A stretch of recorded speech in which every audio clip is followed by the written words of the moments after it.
They landed in darkness and uncertainty on August 7, 1942, believing they were seizing an unfinished airstrip that would give the United States its first foothold in the Pacific and allow them to stop Japan's southward advance. What the Marines did not yet understand was that Henderson Field, the half-built runway they captured almost without a fight, was about to become the most contested patch of ground in the Pacific War.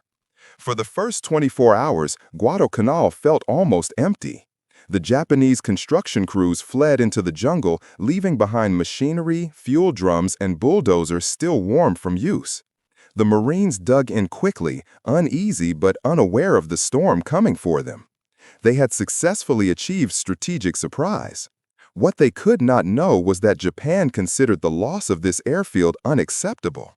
Within hours of the landing, Japanese naval bombers from Rabaul struck the beachhead, and that night the Imperial Navy delivered its first shock. The Battle of Savo Island, where 4 Allied cruisers were sunk in a matter of minutes. The U.S. Navy, stunned by the ferocity of Japanese night fighting, withdrew under threat of further losses. By dawn on August 9, the Marines realized the unthinkable had happened. They were alone. Their ammunition, food, medical supplies, and aviation fuel had been unloaded in chaotic haste before the transports fled. Much of it was scattered across the beach or lost at sea. The Marines suddenly found themselves defending an island with no guarantee of resupply and no certainty the Navy would return. Guadalcanal had begun as an offensive. Overnight, it became a siege. The Japanese moved quickly to retake the airfield. They sent light infantry units through the jungle to probe the marine perimeter. They sent warships down the narrow channel the Americans soon called Iron Bottom Sound to shell Henderson Field almost every night. And they sent high-performance Zero fighters and bombers from Rabaul to smash anything the Marines tried to build. The airfield became both lifeline and target. Whatever aircraft the Marines could get into the air, F-4F Wildcats, SBD Dauntless dive bombers, even a handful of Army P-400s formed what would soon be known as the Cactus Air Force. But in the first days, it was barely an air force at all. Planes landed on a strip so rough, pilots compared it to landing on marbles. They operated with minimal fuel, few spare parts, and under constant threat of bombardment. Marines worked with shovels and bare hands to repair craters each morning before the Zeros returned. Meanwhile, the Japanese escalated their attempts to retake the island. On August 21, Colonel Kiyonao Ichiki's regiment launched a frontal assault on the Marine lines at the Ilu River, known to Americans as the Battle of the Tenaru.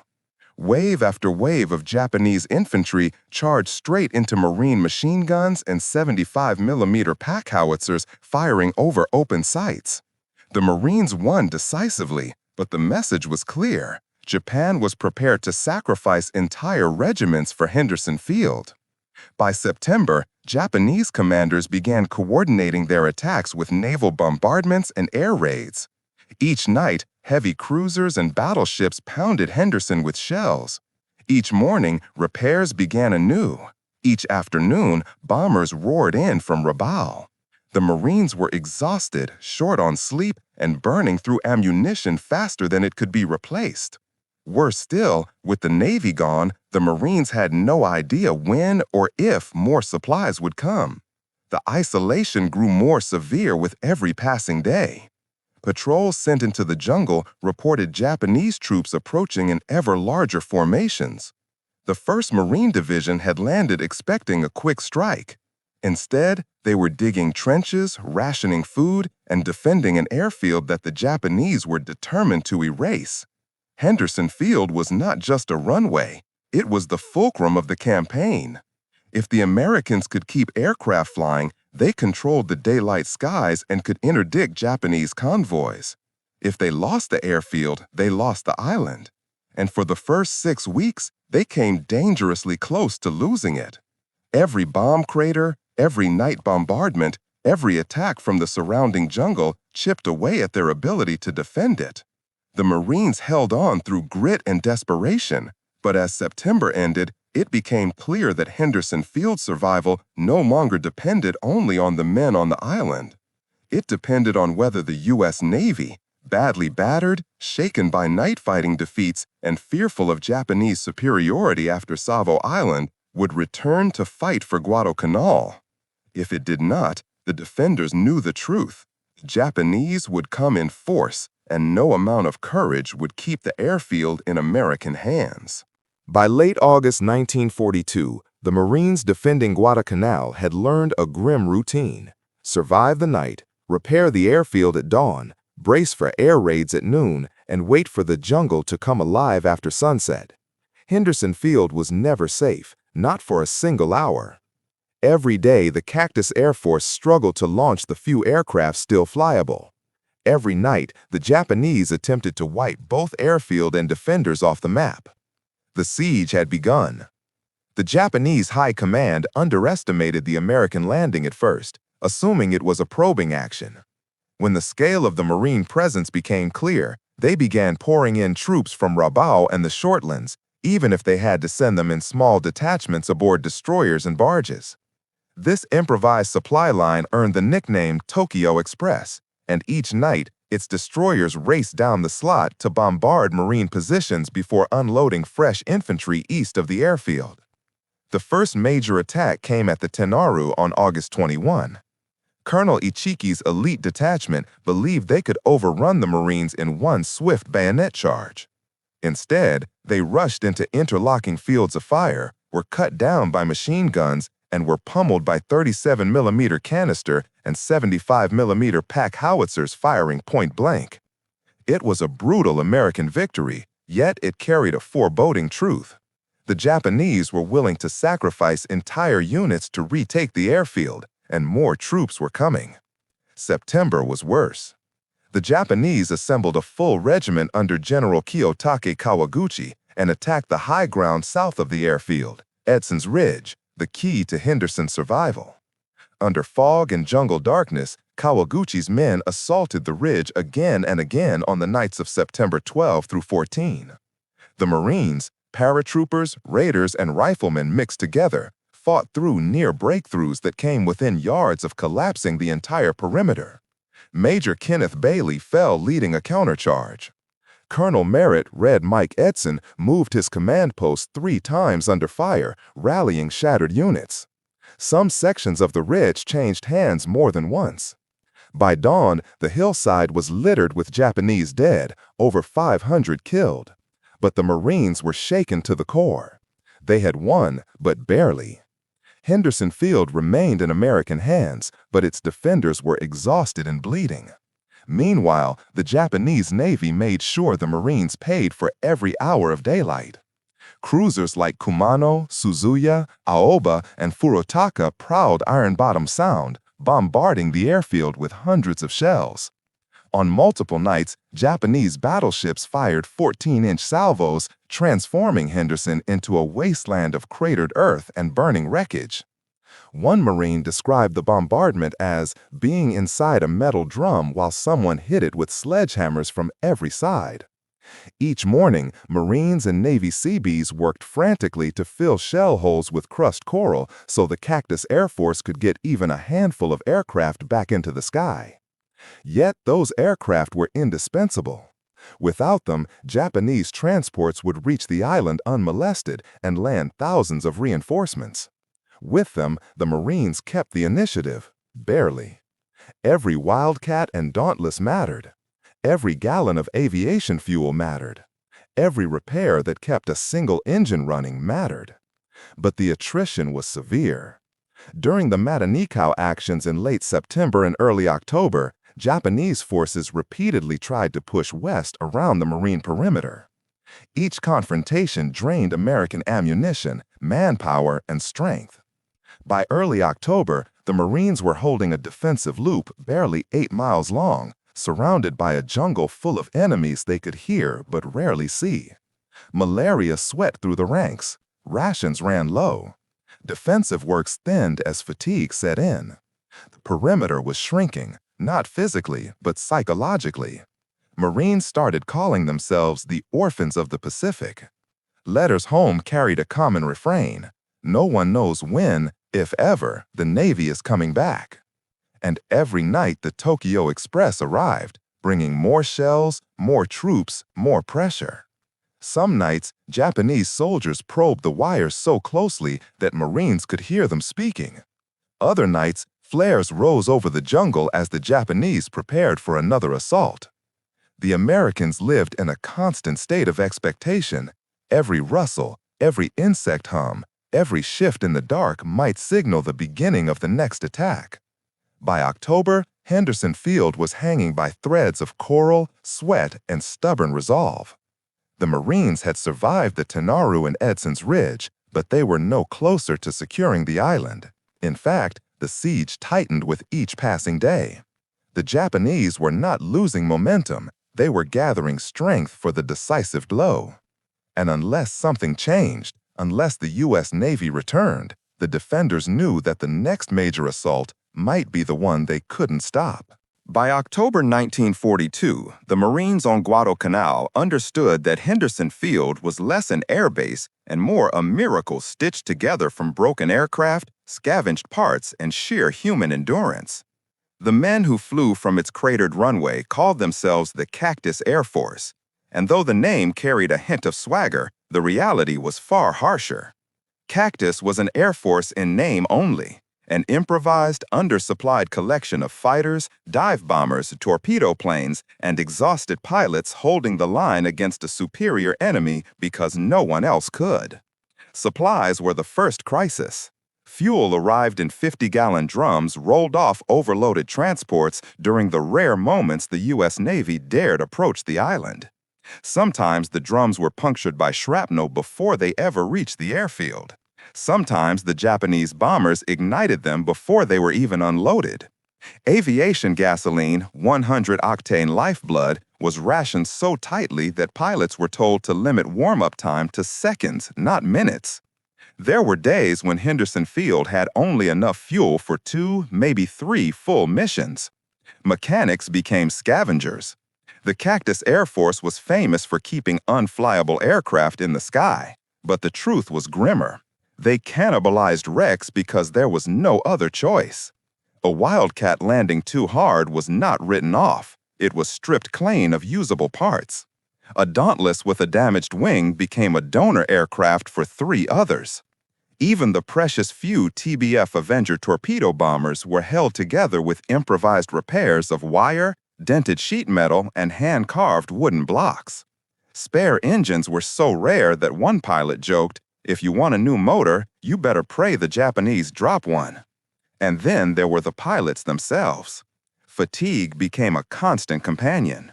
The Cactus Air Force flew missions at dawn, intercepts at midday, close support in the afternoon, and emergency sorties whenever Zero fighters appeared over the horizon. They slept in half-hour bursts under mosquito netting riddled with holes. Many were sick, malaria, dysentery, dengue fever, but flew anyway because there was no one to replace them. Some pilots logged over 20 combat missions in a single week.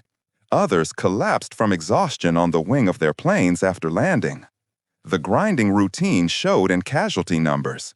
In the skies over Guadalcanal, a pilot's life expectancy in certain squadrons was measured not in months but in weeks. Yet despite the losses, despite the wreckage, the shortages, and the fatigue, the Cactus Air Force had one irreplaceable advantage: the airfield itself. If Henderson Field survived, American forces could strike Japanese shipping, cripple reinforcements, and maintain daylight air superiority. If Henderson fell, the Japanese could turn the entire Solomon chain into a fortress. That knowledge weighed on every pilot who climbed into a cockpit missing panels, instruments, or armor plate. And the Japanese knew it too. Their entire strategy in the autumn of 1942 was focused on crushing the Cactus Air Force before it could recover. Bombers from Rabaul attacked daily. When cloud cover protected the airfield, the Japanese Navy shelled it at night. During the October bombardments, battleships Congo and Haruna swept Iron Bottom Sound and unleashed over 900 16- and 14-inch shells onto the airfield, leaving it cratered and burning. Several planes were destroyed on the ground. Maintenance tents vanished in fireballs. For a moment, it seemed that the airfield might be rendered unusable. But at dawn, the Marines and Seabees were already at work filling craters, dragging wreckage aside, and pouring crushed coral into the most damaged sections. By midday, the surviving Wildcats were airborne again. The Japanese pilots, seeing aircraft still rising from the smoke, reportedly asked how such an airfield could possibly still function. The answer was simple: it had to. Yet the margin for survival grew thinner every week. The Cactus Air Force often had fewer than a dozen operational fighters. Dive bombers dwindled to single digits. Several days passed in October when no long-range scouting plane could fly, leaving the Marines blind to incoming attacks. Losses among pilots meant inexperienced replacements were rushed into combat with barely a handful of training hours in their new aircraft.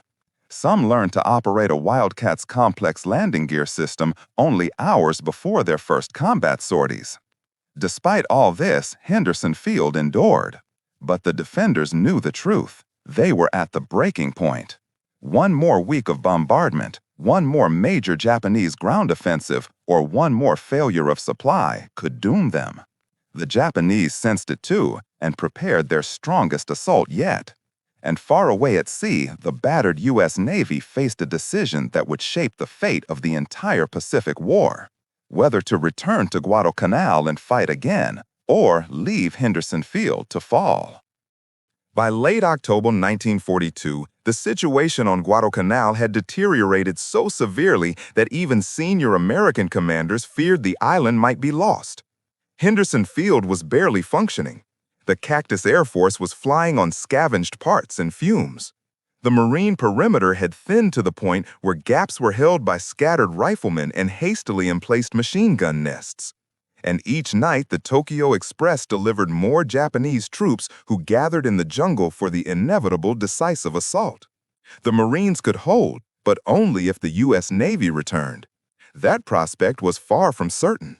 After the staggering losses at the battles of Savo Island and the Eastern Solomons, and then the brutal attrition at the Battle of the Santa Cruz Islands in late October, the Navy had only one operational fleet carrier left in the entire Pacific: USS Enterprise CV-6.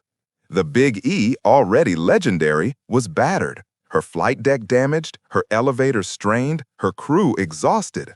But she was still afloat, still fighting, and still the only ship capable of providing the air cover Henderson Field so desperately needed. Despite the risks, the Navy made its decision. Enterprise would return. And she sailed not alone. Battleship USS South Dakota, heavy cruisers, destroyers, and support vessels accompanied her, forming a task force ready to challenge the Japanese Navy in the waters of Iron Bottom Sound. Their arrival changed everything. At sea, the Japanese prepared their own decisive blow. Admiral Nobutake Kondo assembled battleships, cruisers, and destroyers for a massive bombardment aimed at leveling Henderson Field once and for all. On land, General Harukichi Hayakute's 17th Army prepared its largest ground assault to date, believing the airfield would soon be neutralized by naval gunfire. Japan intended to crush the Marines and retake the island in one synchronized strike, sea, air, and land converging. What followed were the naval battles of Guadalcanal, a series of desperate night engagements between November 12 and November 15. On the night of November 12-13, an American cruiser-destroyer group under Rear Admiral Daniel Callahan met a far superior Japanese force in what became one of the closest-range surface battles of the war. The fighting was chaotic and savage. Ships exchanged fire at point-blank range. Radars malfunctioned or were ignored. Callahan and Rear Admiral Norman Scott were both killed. American cruisers Atlanta, Juno, and Cushing were lost. But the Japanese bombardment mission failed. Their battleships were forced to withdraw before destroying Henderson Field. The next night, on November 14, Enterprise launched strike after strike against Japanese transports and covering cruisers. Though her air group was depleted, every pilot knew the stakes. They attacked relentlessly, sinking transports and damaging Japanese vessels before they could reach the island. Henderson Field's surviving planes joined them, turning the waters north of Guadalcanal into a graveyard of burning ships. On the night of November 14-15 came the climactic battle. The battleship USS Washington, accompanied by South Dakota and a screen of destroyers, intercepted a Japanese task force centered around the battleship Kirishima. In a duel illuminated only by star shells and radar screens, Washington's 16-inch guns pounded Kirishima into a flaming wreck. The Japanese withdrew. Their last best chance to annihilate Henderson Field had been shattered. And throughout these brutal nights, the aircraft of USS Enterprise operated whenever conditions allowed, striking enemy ships, spotting movements, and providing the thin layer of air cover the Marines desperately needed. For the first time since August, the Marines heard a sound they had begun to believe they would never hear again: the steady, confident rumble of American carrier aircraft overhead. The psychological impact was immense. Even more important was the material effect. With the Japanese Navy driven back, American transports poured supplies onto the island: food, ammunition, artillery shells, aviation gasoline, medical supplies, and most critically, replacement aircraft and pilots. Henderson Field surged back to life. Wildcats taxied with full tanks. Dauntless dive bombers returned to medium-altitude patrols. Avenger torpedo bombers resumed anti-shipping strikes. The Cactus Air Force, once on the brink of collapse, could now fight again. Japan had bet everything on retaking the airfield before the U.S. Navy intervened. They failed. And in that failure lay the beginning of Japanese defeat in the entire Solomon Islands campaign. Henderson Field still stood, scarred, cratered, barely functional, but alive. And because it lived, Guadalcanal remained in American hands. By late November 1942, the transformation on Guadalcanal was unmistakable. The Marines who had once fought with rationed ammunition and failing morale were suddenly receiving crates of fresh supplies. The Cactus Air Force, previously down to a handful of flyable aircraft, now saw new Wildcats, Dauntlesses, and Avengers rolling off transports and roaring down a runway that only weeks earlier had seemed doomed. And beyond the horizon, the gray silhouette of USS Enterprise still patrolled the waters of the slot, a constant reminder that, for the first time since August, the United States Navy truly controlled the sea lanes supporting Guadalcanal. Japan sensed the shift too. Their ground forces, exhausted and ravaged by disease, had suffered catastrophic losses in the failed October offensive and the November battles. Their supply lines, relentlessly attacked by Cactus Air Force sorties, were collapsing. The once feared Tokyo Express could land only small detachments, usually forced to abandon ammunition and heavy equipment in order to evacuate their own wounded. The Japanese 17th Army, which had marched into the jungle with confidence, now faced starvation. Some units resorted to eating roots and tree bark. Others attempted attacks with only grenades and bayonets because they lacked rifle ammunition. And still, Tokyo insisted the island must be retaken. But the November naval battles had broken the back of Japan's ability to project power into the southern Solomons. The loss of Kirishima, the crippling of cruisers, and the sinking of transport after transport meant Japan could no longer deliver troops in meaningful strength. For every Japanese battalion attempting to reach the island, 2 were destroyed aboard burning transports or drowned in the waters that Americans would forever call Iron Bottom Sound. Henderson Field, once a symbol of desperation, had become a fortress. Every morning the Cactus Air Force lifted off to strike Japanese positions, interdict supply runs, or patrol the surrounding seas. The Marines expanded their perimeter, pushing Japanese forces farther from the airfield and reducing their ability to mount coordinated attacks. With fresh Army units arriving, most notably the Americal Division and the 25th Infantry Division, the exhausted Marines finally had the manpower to rotate out of the most decimated positions. New artillery batteries rolled ashore. New medical teams treated the hundreds weakened by malaria and dysentery. For the first time since August, the Americans were no longer fighting from behind. They were dictating the pace of the campaign. In December and January, the initiative shifted completely. U.S. offensives at Mount Austin, the Gifu Strongpoint, and Galloping Horse shattered the last organized Japanese defenses west of the Matanikau. Each ridgeline cost blood, but the result was clear. Japan no longer had the strength to contest the island. Ironically, the Japanese High Command came to the same conclusion long before they admitted it publicly. By December 1942, they knew Guadalcanal had become a death vortex, one draining their best troops, their shipping capacity, their limited oil reserves, and their irreplaceable naval air crews. But pride and political fear kept Tokyo silent, while thousands more men were sent into a campaign already lost. In January 1943, under the codename Operation K, Japan finally accepted reality. Under cover of darkness and foul weather, the Tokyo Express shifted from delivering troops to evacuating them. Across several nights in early February, destroyers slipped along the coast, retrieving the survivors of the 17th Army, gaunt, sick, and starving. When the last destroyer fled northward on February 7th, the Battle of Guadalcanal was over. America had won. But victory came with the sobering knowledge of how close defeat had been. Had the Cactus Air Force collapsed in October, had the Japanese battleships succeeded in leveling Henderson Field, had USS Enterprise not returned to the fight, any of these might have doomed the campaign. Guadalcanal was not a triumph of overwhelming strength. It was a triumph of endurance, improvisation, and a Navy and Marine Corps refusing to abandon each other in the darkest moments of the Pacific War. Henderson Field remained in American hands, and because it did, Japan's expansion southward was halted forever. The Solomons would fall next, then the Marshalls, then the Marianas. Guadalcanal did not end the war, but it ended Japan's ability to win it.